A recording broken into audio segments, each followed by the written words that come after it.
রাধে রাধে। ভূষণ্ডী কাক উপাধ্যায় শুনলে কলিকালে দেহ সুপবৃত্ত হয়। ত্রেতা যুগের কথা। লোমশ মুনির আশ্রমে এক ব্রাহ্মণপুত্র অধ্যয়ন করতে এসেছিল। সে লোমশ মুনির কাছে বহুদিন ছিল। সে বালক ব্যাকরণ, সাহিত্য, স্মৃতিদর্শন, অষ্টাদশ পুরাণ, বেদ, তন্ত্রবিদ্যা অনেক কিছু শিখেছিল। একবার লোমশ মুনি তাকে রামায়ণ পাঠ করে শোনাচ্ছেন।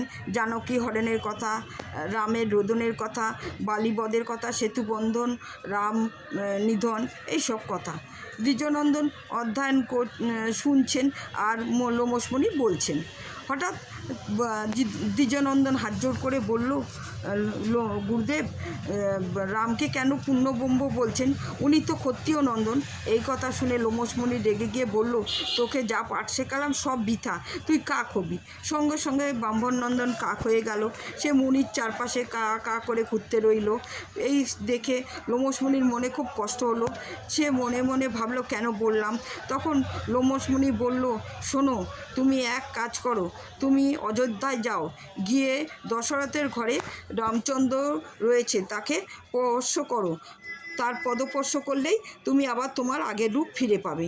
সেই কথা শুনে কাক গেল রাজপুরীতে, গিয়ে দেখলো যে কৌশল্যার কোলে রামচন্দ্র শুয়ে আছেন।